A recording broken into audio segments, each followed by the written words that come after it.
여러분, 우리가 익숙해졌기 때문에 가치를 잃어버린 것들이 참 많습니다. 우리의 일상 속에서 너무나 익숙해졌기 때문에 그 중요한 가치들이 퇴색되어 버린 수많은 많은 감정, 또 정서, 또 중요한 교훈들, 그런 것들이 있습니다. 우리 내면에 많은 감정의 변화들이 일어납니다. 사람마다 그 감정의 변화가 다양한 정서와 감정들을 나타내는데, 그 중에 우리의 내면에 일어나는 감정의 변화 가운데 고리타분함이라고 하는 이 감정에 묶이게 되면 너무나 중요한데 익숙한 것들, 그러나 가치를 잃어버린 것들, 정말 소중한 것을 놓쳐버리게 만드는 우리 내면에 일어나는 감정 중에 하나가 고리타분함이라는 것입니다. 고리타분함. 이 고리타분함이라고 하는 정서에 딱 묶이게 되면 정말 소중한 것도 가치를 잃어버립니다. 여러분, 부모님이 자녀들에게 충고를 합니다. 아침에 일찍 일어나라. 부지런하게 습관을 잘 들여라. 평소에 예습 복습 잘하고 공부해라. 물론 아이들이 자랄 때 건강하게만 자라다오, 그렇게 우리 아이들 막 스트레스 주지 않고 그렇게 부모님들이 양육하고 싶지만, 그렇게 키운 아이가 어릴 적 정말 너무 건강해서 건강하게 잘 자랐는데 나중에 이제 유스 청소년이 되고 하이스쿨에 갔는데 너무 건강해서 잠만 잘 자면 막 부모님 속이 뒤집어지죠. 근데 어찌됐든 부모님께서 공부 열심히 해라, 미리미리 잘 준비해라, 좋은 습관을 들여라. 그런데 그것을 받아들이는 자녀들에게는 그것이 어떻게 느껴집니까? 잔소리로 느껴집니다. 잔소리로. 왜 그럽니까? 너무 중요한 것인데 부모님께서 늘상 하는 그 이야기가 고리타분하게 느껴지기 때문입니다.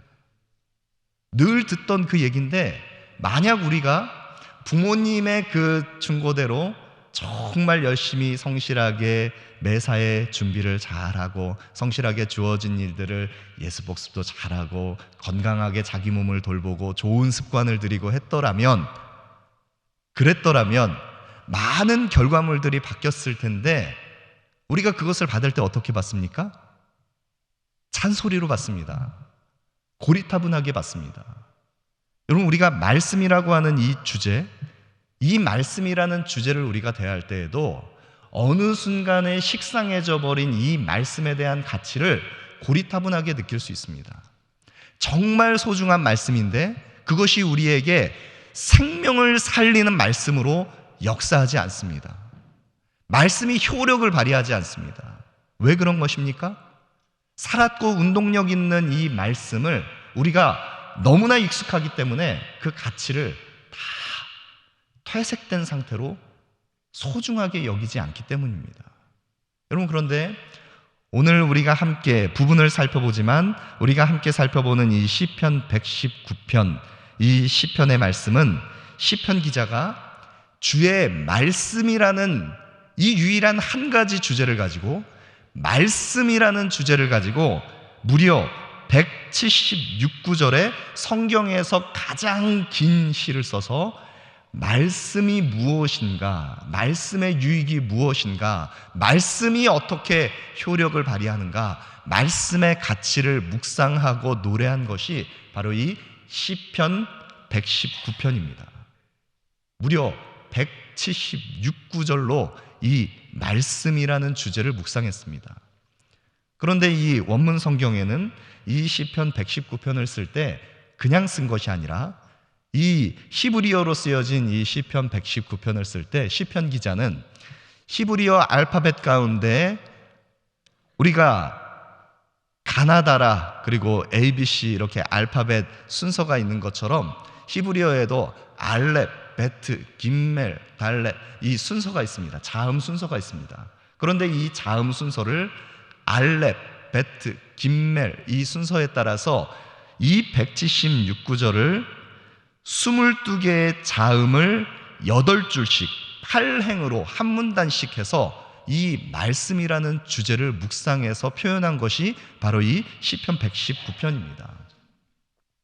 말씀을 얼마나 사랑하고 말씀을 깊이 묵상하는지, 이 말씀이라는 주제를 가지고 히브리어의 자음 알렙, 베트, 김멜, 이 순서에 따라서 이 8행씩 한 문단으로 이 말씀이라는 주제를 묵상하고 사랑하고 말씀에 대한 가치를 노래하는 것이 이 시편 119편입니다. 오늘 본문에는 시편 119편 89절부터 96절까지 한 문단이 나오고요. 이 한 문단에는 라멕이라고 하는 히브리어 알파벳 자음, 그 순서로 이 한 행이 한 문단이 연결되어 있습니다. 그리고 97절부터 104절까지 mem이라고 하는 히브리어 알파벳 그 자음, 그것에 따라서 이 두 문단이 오늘 본문 속에 함께 연결되어 있습니다. 먼저 89절, 90절 말씀을 한번 보시죠. 89절, 90절입니다. 여호와여, 주의 말씀은 영원히 하늘에 굳게 섰사오며 주의 성실하심은 대대에 이르나이다. 주께서 땅을 세우셨으므로 땅이 항상 있사오니. 이 시편 기자가 말씀의 가치를 노래하고 있는데, 먼저 시편 기자가 노래하는 것은 말씀으로 세상을 창조하신 창조의 하나님을 노래하고 있습니다. 그 창조의 하나님께서 말씀으로 세상을 창조하셨는데, 천지를 창조하셨는데, 태초에 하나님이 세상을 말씀으로 창조하실 때 하나님께서 만드신 세계 가운데, 하나님 만드신 피조 세계 가운데 고정되어 있는 불변하는 두 가지가 있습니다. 온 피조 세계 우주 만물 가운데 불변하는 그 자리에 고정되어 있는 두 가지가 있습니다. 그것이 무엇입니까? 바로 하늘의 궁창과 하늘과 땅은 변화되지 않고 고정되어 있는 것입니다. 89절에 하늘에 굳게 섰사오며 90절에 땅이 항상 있사오니, 하늘과 땅은 항상 그 자리에 붙들려 있는 것입니다.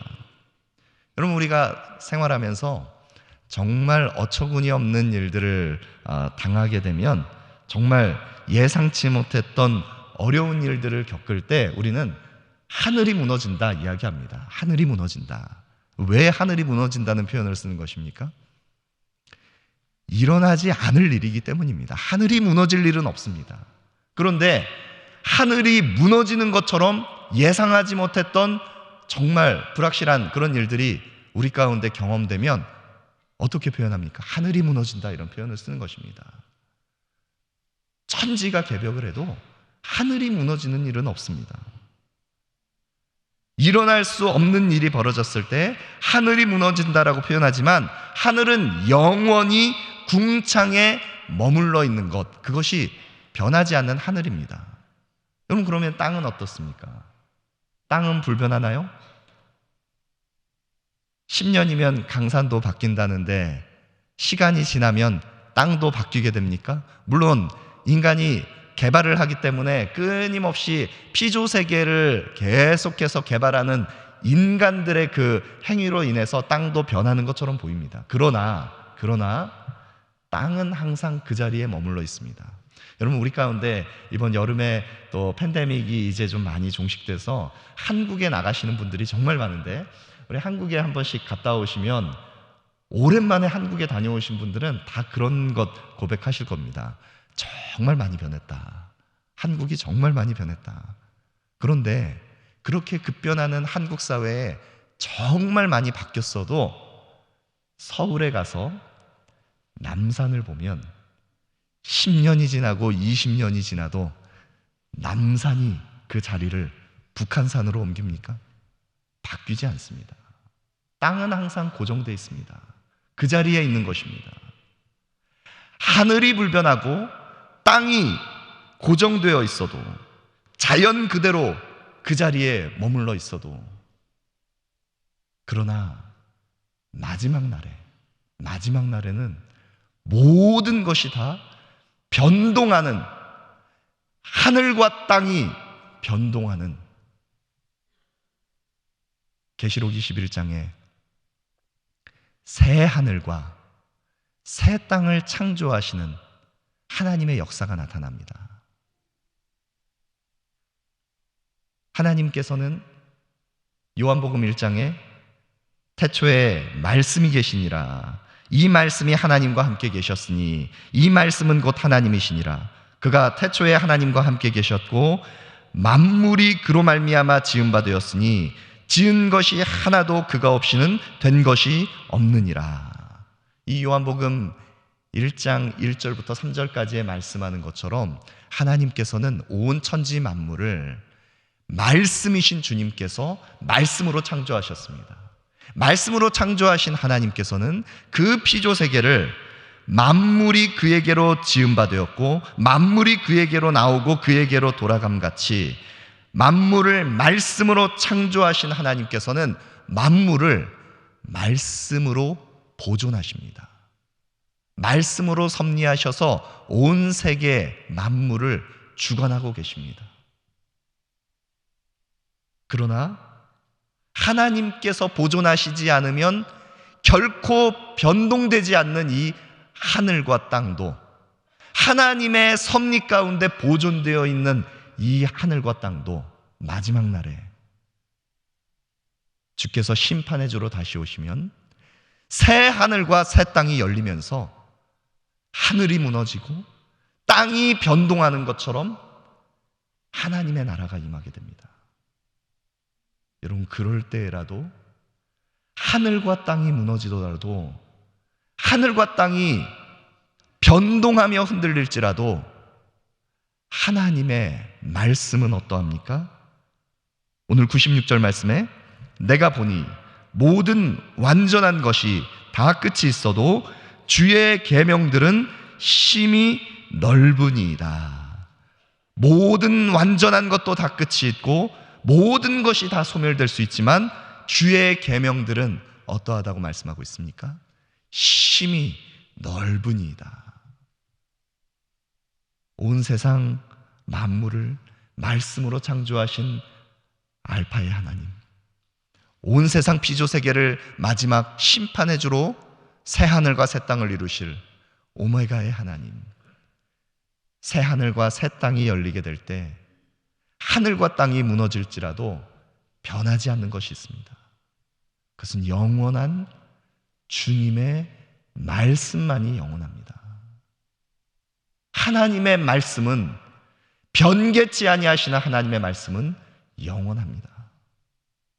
그 영원하신 하나님의 말씀이 지금도 세상을 보존하고 있고 그 섭리하시는 하나님의 말씀 안에서 우리가 그 안에 거한다고 하는 이 진리를 우리가 붙들게 되면 우리에게 어떤 유익이 있습니까?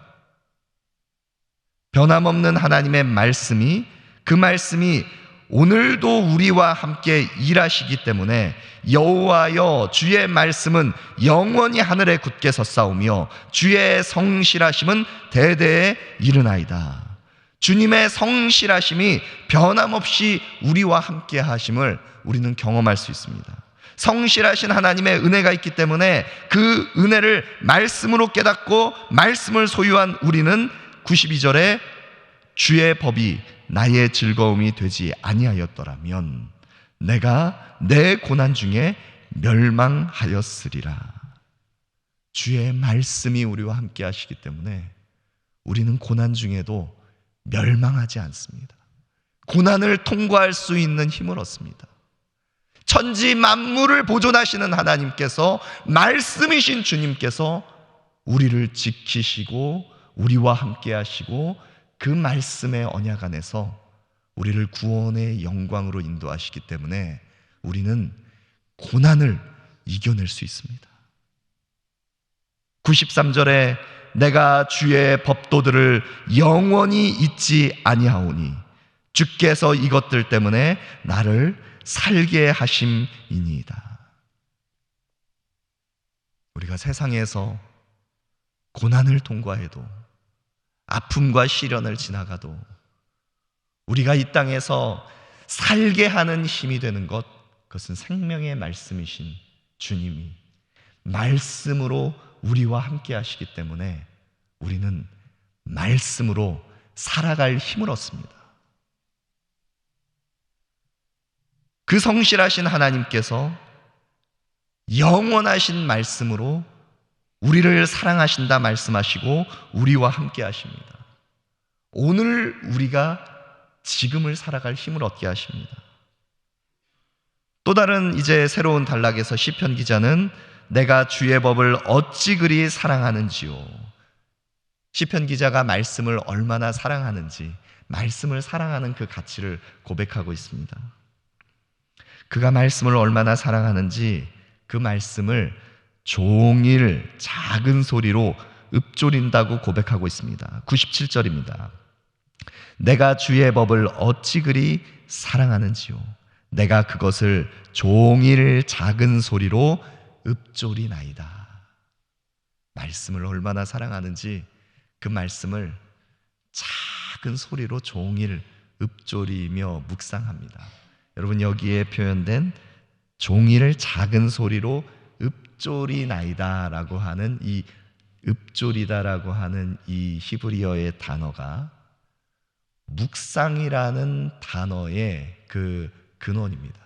여러분, 묵상이라고 하는 이 단어는 두 가지 용례로 주로 이 단어가 쓰였는데, 오늘 본문 97절에 나오는 종일 작은 소리로 읊조리나이다 할 때 이 말씀을 묵상한다는 것은 계속해서 그 말씀을 읊조리면서 내 것으로 취하는 것입니다.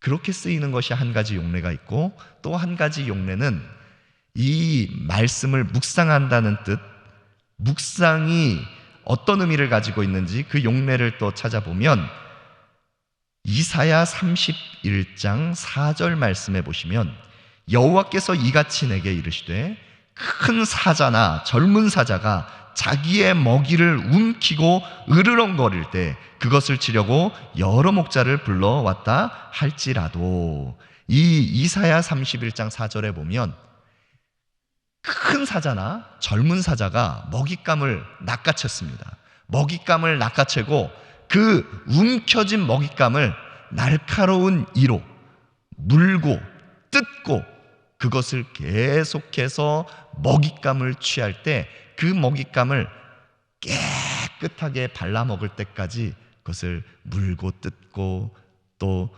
장난치면서 그것을 놔줬다가 물었다가 하는 것처럼 으르렁거리다 할 때 이 묵상이라는 단어의 용례가 또 쓰입니다. 그럼 말씀을 묵상한다는 것은 무엇입니까? 시편 기자가 그 말씀을 사랑해서 종일 작은 소리로 묵상하는 것처럼 말씀을 계속 되뇌이는 겁니다. 이 말씀을 내가 취하여 나의 세포 하나하나까지 그 말씀의 자양분이 나에게 다 공급되기까지 종일 작은 소리로 읊조리듯, 큰 사자와 젊은 사자가 먹잇감을 낚아채고서 그것을 계속해서 으르렁거리면서 그 먹잇감을 계속 발라먹는 것처럼 모든 말씀의 자양분을 다 흡수해내는 것, 그것이 바로 묵상입니다. 그렇게 말씀을 묵상하고 주야로 그 말씀을 묵상하고 읊조리기 때문에 시편 기자는 주의 계명과 함께 말씀과 함께 그가 동행한다고 고백합니다. 98절에 말씀과 함께 동행하는 복 있는 사람은 어떻게 됩니까? 말씀과 함께 항상 동행하는 그 시편 기자는 그것들이 나를 원수보다 지혜롭게 하나이다. 98절 말씀입니다. 원수보다 더 지혜롭게 됩니다. 또 어떻게 됩니까? 말씀과 함께 동행하기 때문에 99절에 그 명철함은 모든 스승보다 더 낫게 됩니다. 말씀을 지켜 행하기 때문에 그 명철함은 100절에 노인보다 더 밝은 지혜를 얻게 됩니다. 여러분, 이 모든 것이 말씀의 가치입니다. 말씀을 종일 주야로 묵상하고 그 말씀을 맹수가 으르렁거리면서 다 취하는 것처럼 그 말씀이 나의 삶을 변화시키는 자양분이 돼서 내 삶을 변화시킬 때 그것은 원수보다 지혜롭게 되고 모든 스승보다 낫게 되며 그 명철함이 노인보다 낫게 되는 그 믿음의 비밀이 말씀과 함께 동행할 때 우리에게 주어집니다. 그 말씀을 사랑하고 그 말씀과 동행하며 그 길로 행하려고 하는 것, 이 시편 기자는 말씀의 가치를 알았습니다. 더 이상 말씀을 고리타분하게 받지 않습니다.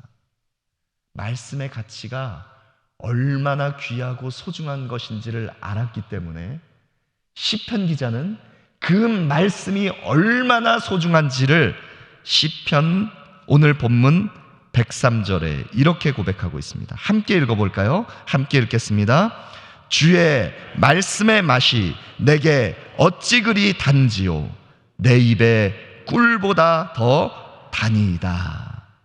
이제 그 말씀은 고리타분한 말씀이 아닙니다. 생명의 말씀입니다. 그 말씀의 맛이 얼마나 단지 그것을 지금 시편 기자는 꿀보다 더 달다고 고백하고 있습니다. 여러분, 이 꿀보다 더 달다라고 하는 이 표현이 의미하는 바가 오늘 우리에게는 정확하게 이것이 전달이 안 됩니다. 왜냐하면 오늘 우리가 살아가고 있는 이 시대는 꿀보다 맛있는 것이 너무 많기 때문입니다. 여러분, 이 풍요로운 우리 사회를 한번 보십시오. 남겨진 음식물이 얼마나 많은지, 정말 각종 진귀한 그 풍성한 그 식거리들. 그러나 다윗의 시대에 이 고대 근동에 꿀이라고 하는 것은 다윗이 살았던 그 시대의 고대 세계에 꿀은 오늘날처럼 우리가 어디든지 값을 주고 사면 마음껏 먹을 수 있는 그런 식재료가 아니었습니다. 이 당시에는 양봉을 하지 않았습니다. 자연에서 얻을 수밖에 없었습니다. 여러분, 그렇다면 꿀이라고 하는 것은 이 시대 가운데 얼마나 값지고 귀한 것인지 사실은 자연에서 얻을 수 있는 식재료 가운데 가장 맛있는 음식이 꿀입니다.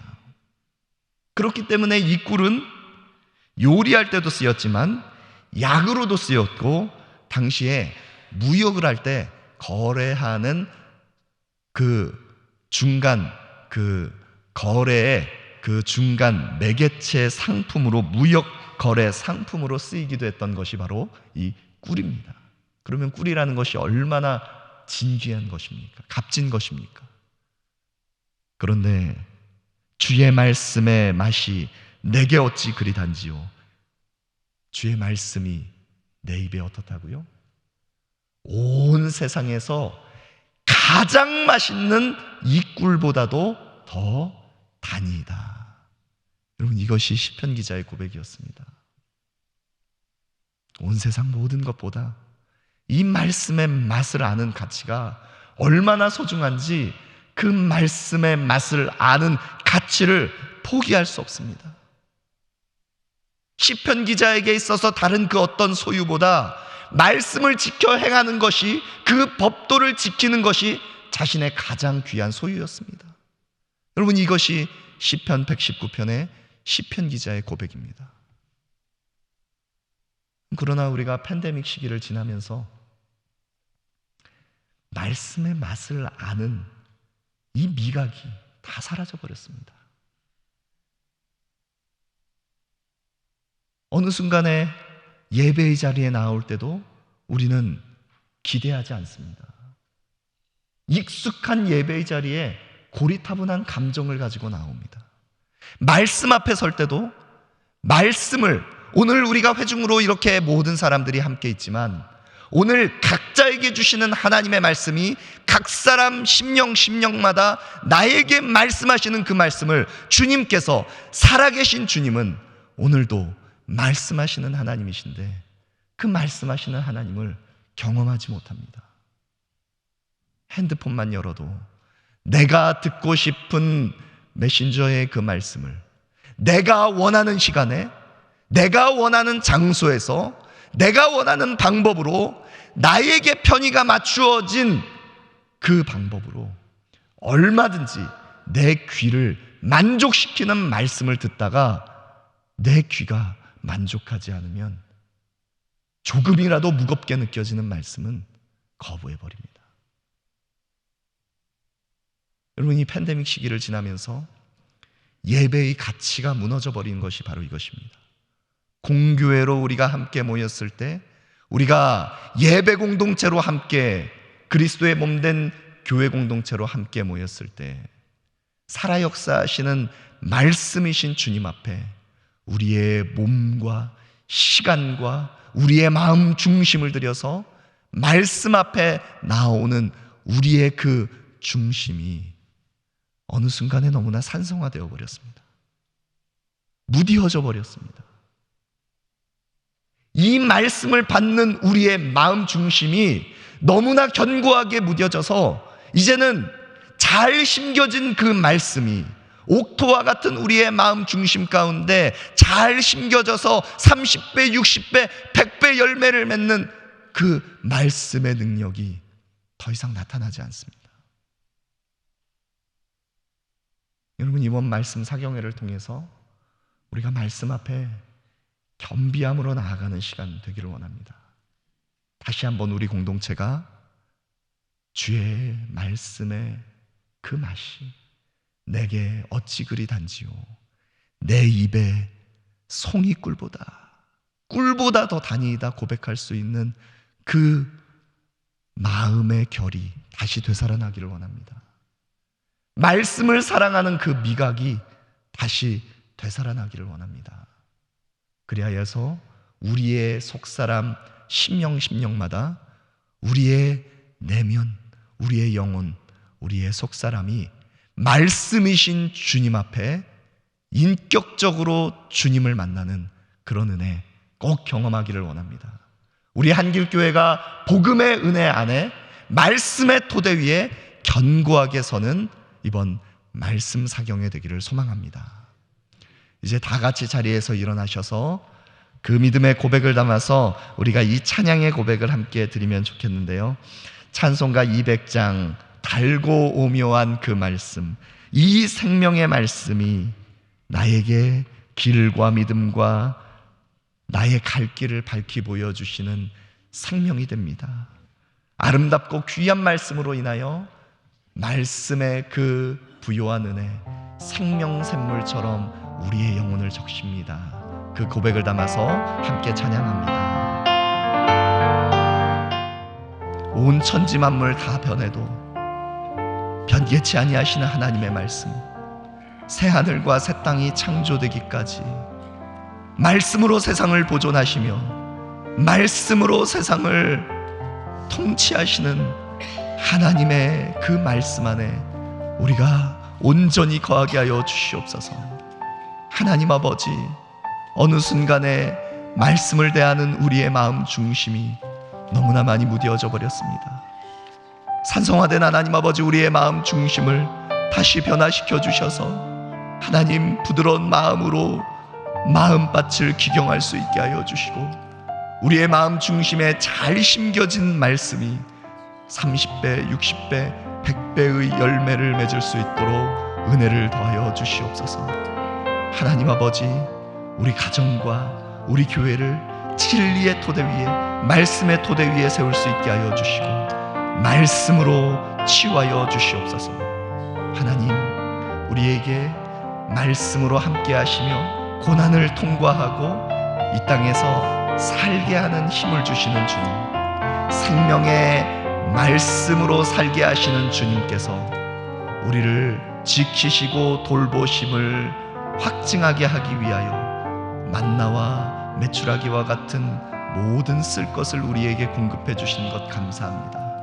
그러나 하나님 아버지, 우리가 움켜진 이 물질로 인해서 우리가 사는 것이 아니라 하나님의 자녀들은 사람이 떡으로 사는 것이 아니라 주의 입에서 나오는 말씀으로 사는 것임을 고백하며 이 귀한 예물이 쓰여질 때마다 생명의 말씀을 전파하는 일에 아름답게 쓰여지게 하여 주시옵소서.